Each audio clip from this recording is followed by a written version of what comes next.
Namaste. Oh, you know what? I am an entrepreneur, been an entrepreneur for a while. And if you are an entrepreneur, I know that being in business is often like being on a roller coaster. Whew.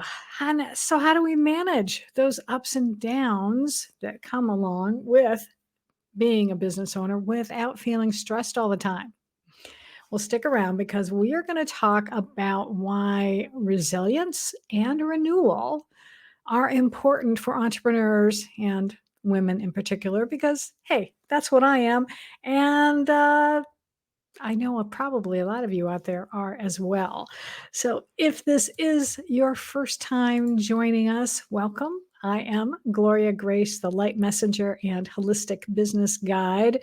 And as I said, I've been an entrepreneur since 2009, and I have absolutely experienced my fair share of ups and downs. And also, the fact that I'm still here today, still in business, shows you that I have learned a thing or two about the importance of resilience and renewal. So let's dive in and talk about what the heck do I mean by resilience, and I'm going to even expand that to say emotional resilience. Well, it's your ability to be able to respond to stressful or unexpected situations and crises. And not only, well, I should say, not only, there's different ways to respond to them. Let me say that. So being resilient is being able to respond to them, not by running away, shall we say, but by embracing it and dealing with it. That's the thing. Being resilient is about dealing with things that come your way and not just going and hiding. Okay, not hiding. And renewal, now that is about really self-care. It's about replenishing your energy so that when unexpected situations come up in your business, then you are able to handle it better. There's a lot of people have said this. You've probably heard this expression about, filling your own cup first. You've got to be able to make sure that your emotional reserves are full, because think about when you're not. Think about perhaps if you are not feeling well, for instance, and then something happens, to an unexpected situation comes along. Maybe you had um, longtime client that suddenly cancels on you, and you're already not feeling great to begin with. Well, that can really send you into a tailspin. So that's why self-care, and we're going to talk some more about that in a moment, is so important, because that's what's going to help you to keep your business going. Now, what are some of the things I want to talk about before we get into some specific ways to be able to cultivate resilience and ways to renew yourself? I want to talk first about some of the things that can keep us from being resilient, some of the common emotional and mental roadblocks that come into play. And probably one of the biggest is self-doubt. Self-doubt, which sometimes manifests as imposter syndrome. It can also be having a fear of failure. These types of things they keep us they keep us stuck. They keep us, well, not only stuck, I should say, but they keep us from really taking action to grow our business in the way that we would like to. But it might be something, it may not even be conscious. It could very well be something that is unconscious. And I think I talked about this a little bit last week when I was focusing on client retention. But self-doubt, and it's a real bugger when it comes to being able to grow your business. You you need to be able to feel confident in what it is that you are trying to sell, because that's how you're gonna be able to attract clients, and that's how you're gonna be able to then also handle situations where things don't go your way, as I mentioned before, where you may suddenly lose a client, or maybe you do deliver some type of product and maybe you have a problem with shipping that product, comes up unexpectedly.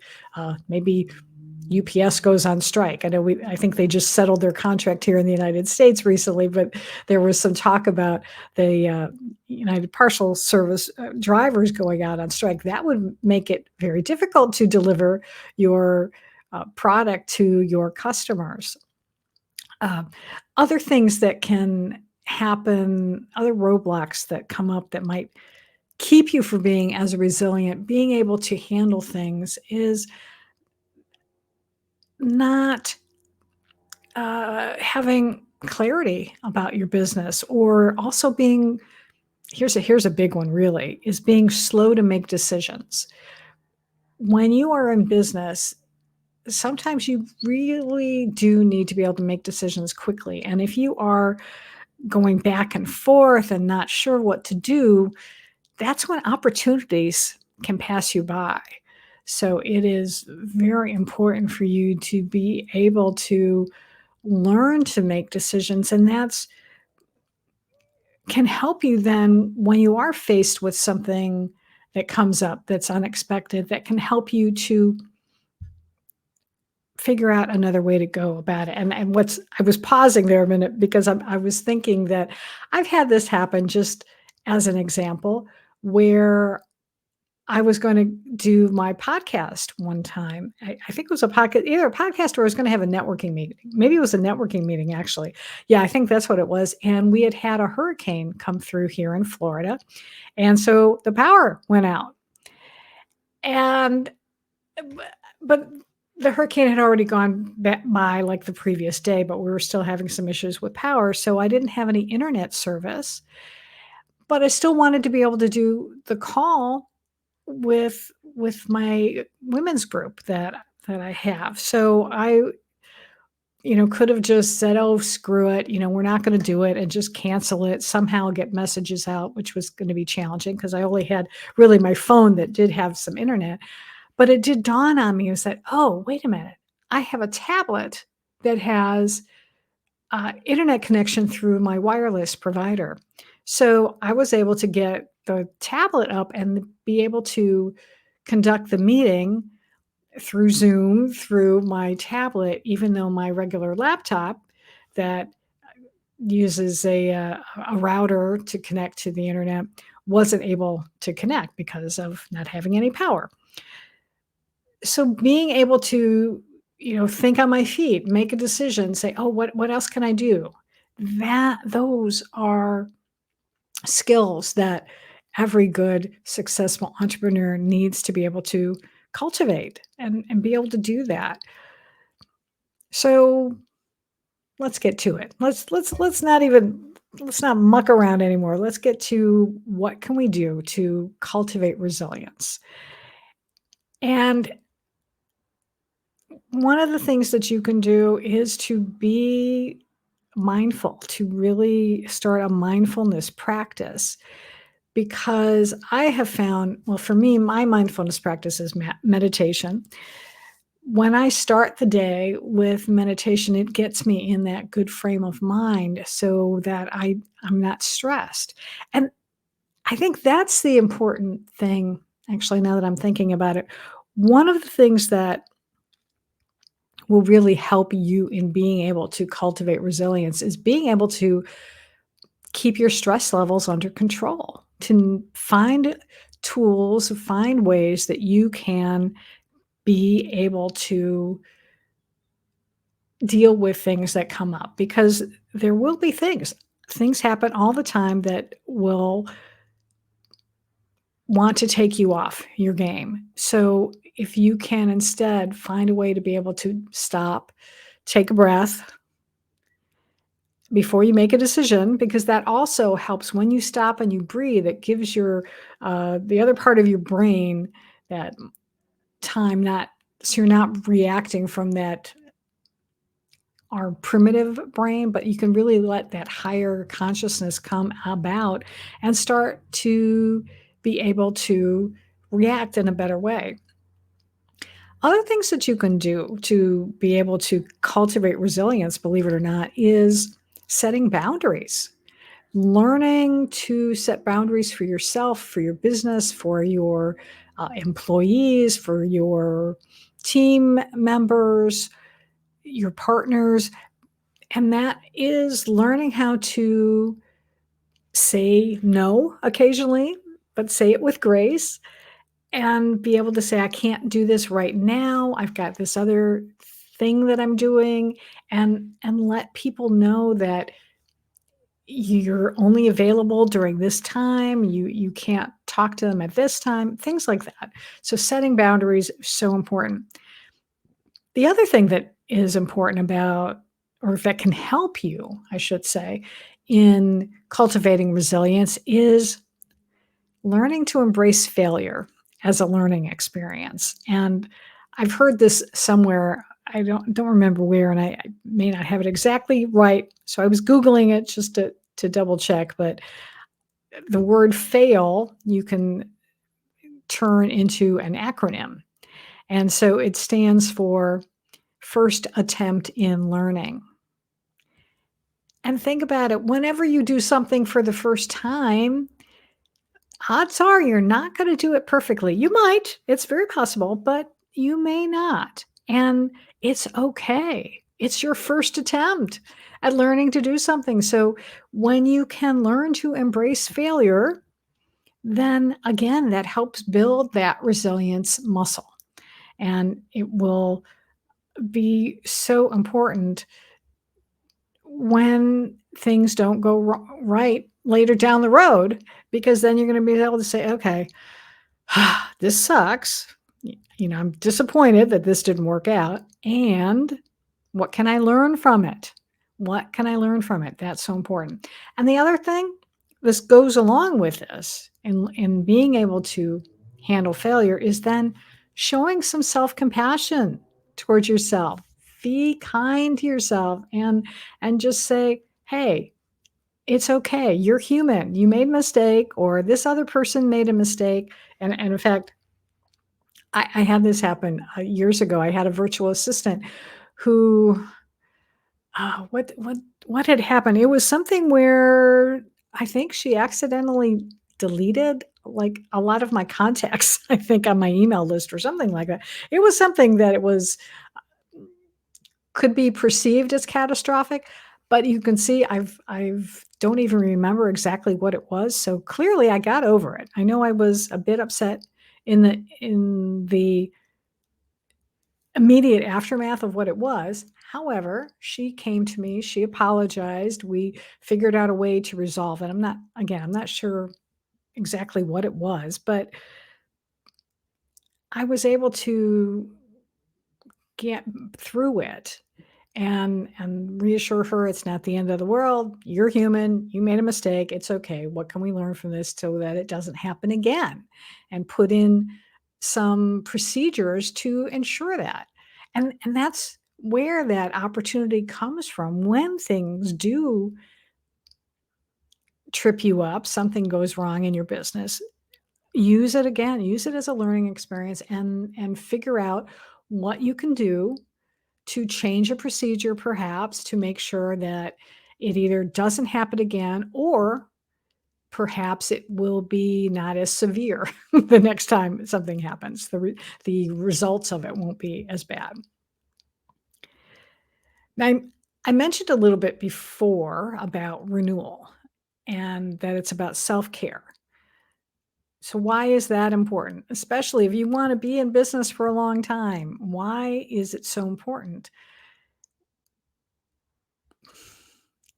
Well, if you and I was just commenting on a friend of mine posted on LinkedIn about setting boundaries, which I just talked about, and how I commented that self-care is so critical for us because if we don't take care of ourselves, how the heck are we going to take care of anybody else? So, how are you going to take care of your clients and your business if you're sick? Or if you're stressed out, or if you're too tired because you're not setting boundaries, perhaps, and maybe one of your boundaries is no more screen time after 9 o'clock at night, and making sure you go to bed at a decent hour so you get enough sleep at night. So you've got to find ways to be able to take care of yourself. And I know we're all busy, and it may seem challenging to be able to find that time to take care of yourself, but you've got to make yourself a priority.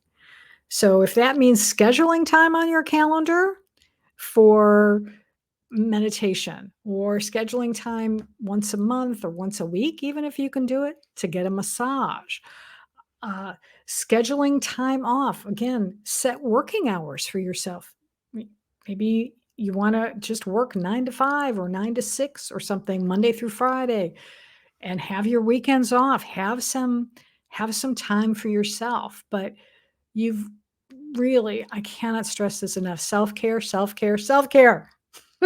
Do it.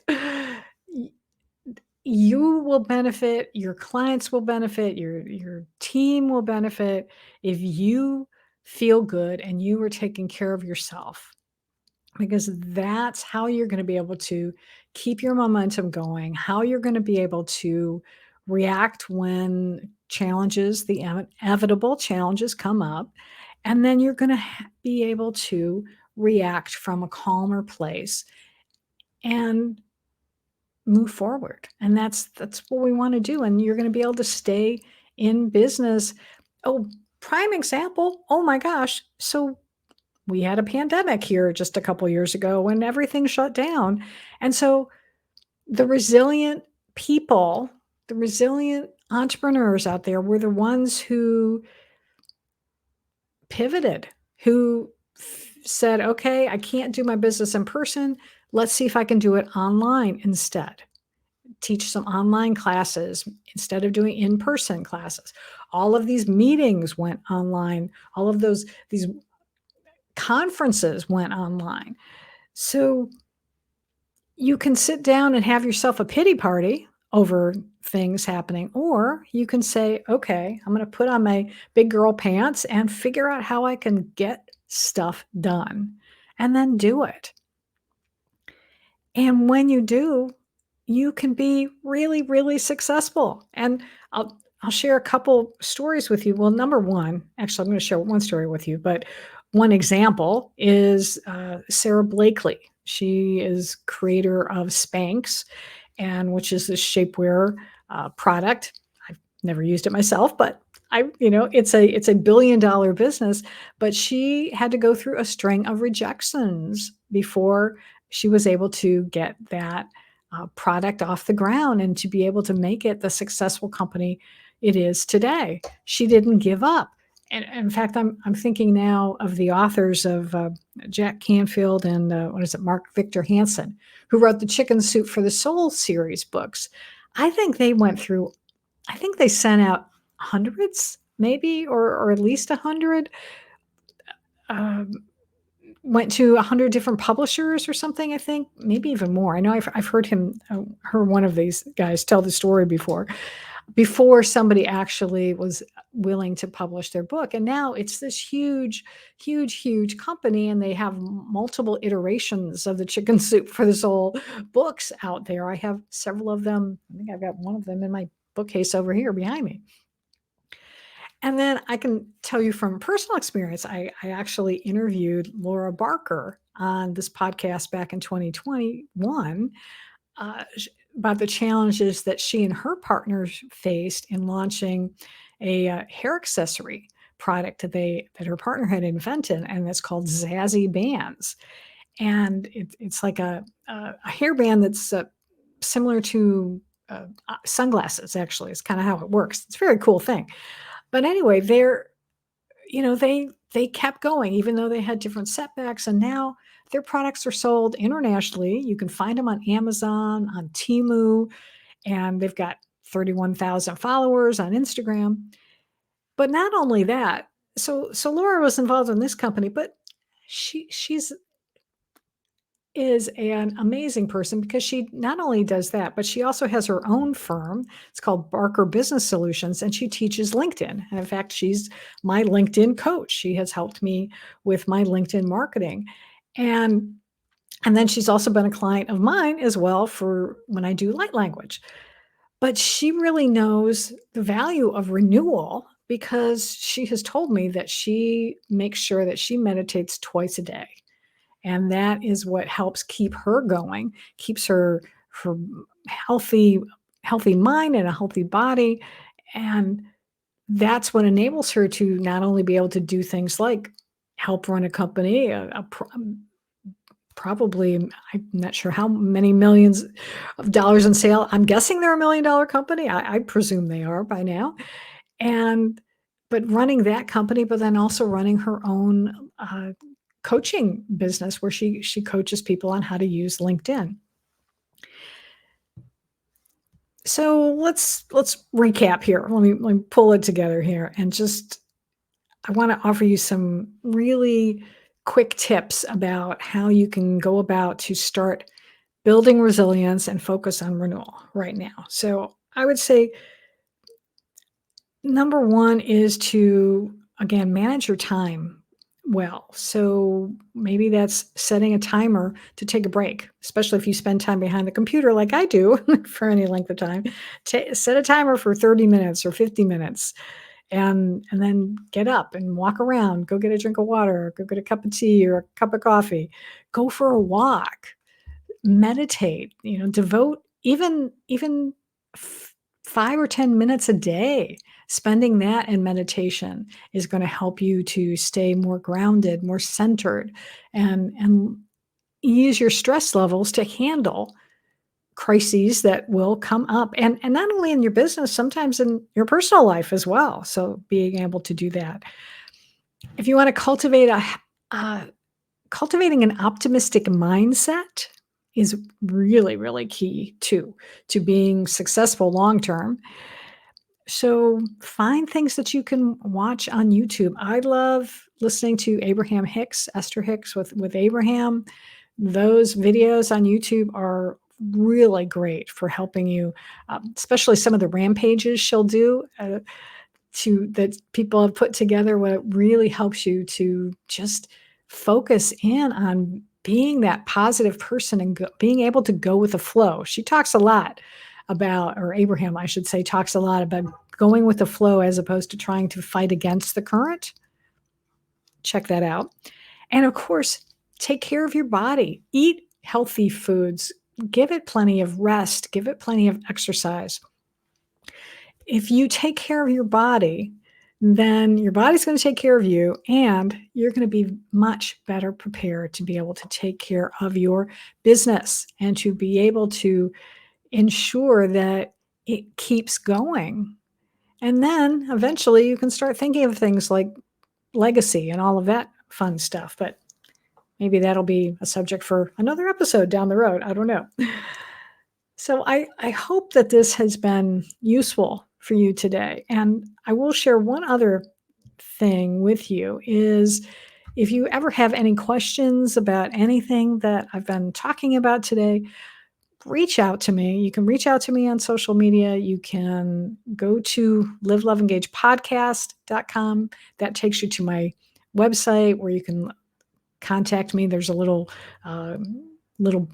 window down at the bottom of my website where you can contact me, or let's have a phone call. If we can do a 20-minute power call. If you go to engagewithgloria.com, let's have a chat and let me know what's going on. See if I can support you. See how I can point you in the right direction about whatever's going on with you in your life and business. So I hope you will take advantage of that. And before we end today's live stream and podcast, because I am sharing this live today on LinkedIn, but before we do that, and for those of you who are listening on to this on your favorite podcast platform, I want to share with you also one of the techniques and or the tools in my toolkit, shall we say, that I use to also keep myself on an even keel. It helps me reducing my stress levels. It helps me to be more resilient, and it's definitely one of my renewal strategies for my business is to share with you light language. And if this is your first time watching the show or listening to it and you've never heard of light language, I'll just say briefly it is a channeled messages from my higher self, really from even the angelic realms, galactic realms, things like that. But it's a message of love and light that comes through me. It's in a language that I can't necessarily translate word for word, but it's a message that speaks to my soul. And my heart and soul, and it's messages that your heart and soul uh, can react to and respond to. And every time I do this, I always set the intention that the messages that you receive will be for your soul's highest good. And again, it's a very powerful form of sound healing. I did a session this morning with someone, and she just said afterwards, she just felt her energy expand. So I invite you now. You're listening to this to take a break for a moment. If you're multitasking, pause this podcast, come back to it later, and when you can just sit. And I invite you to just close your eyes, take a deep breath for a moment, let it out, and just get grounded and set the intention that the message I'm about to share will be for your soul's highest good, because that is what I'm asking for, that this will help whoever is listening to this today, whenever you're listening and wherever you're listening. Know that this is a message of love and light for you.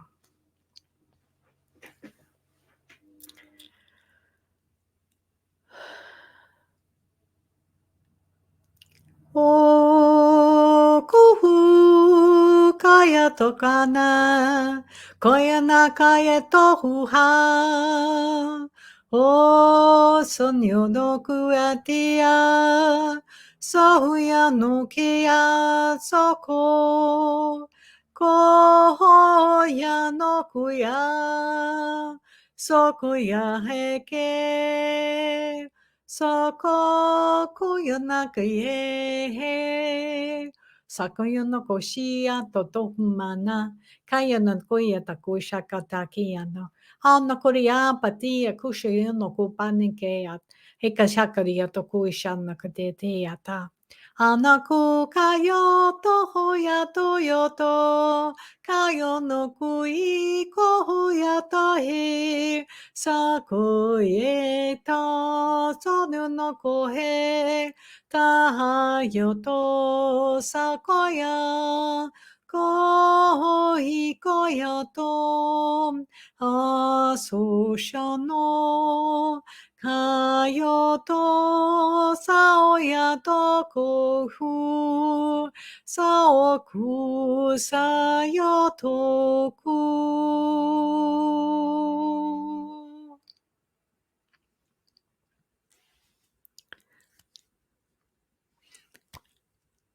I would love to know, if you feel obliged to, please drop me a line at my website, or comment on YouTube, if you were watching this on YouTube, let me know how you feel. Let me know what your experience of light language is. I would love to know.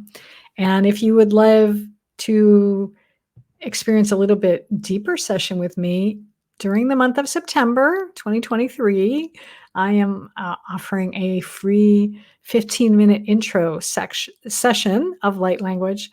If you go to, I'll have this in the show notes, but go to gloriarand.com/intro, INTRO, and you'll be able to schedule that. And I'm only offering that for the month of September because it's my birthday this week. So that's why I've decided to do that. So I hope you received some value today from this episode. And if you did, please be sure to share it with a friend. Make sure that you are subscribed on your favorite podcast platform. Subscribe on YouTube at Gloria Grace Rand, and be sure and ring the bell so that you get notified when I have new videos come out, new episodes of this as well. In fact, you can also find other light language videos on my YouTube channel too. I should let you know about that as well. So I think I think that's going to do it. I think that's all of my reminders and notes about things I want to uh, share with you today. So I encourage you to, again, practice self care, practice resilience, and create a business that is going to really last you a long time and give you all of the prosperity and joy that you deserve. So until next time, I encourage you to go out and live fully, love deeply, and engage authentically.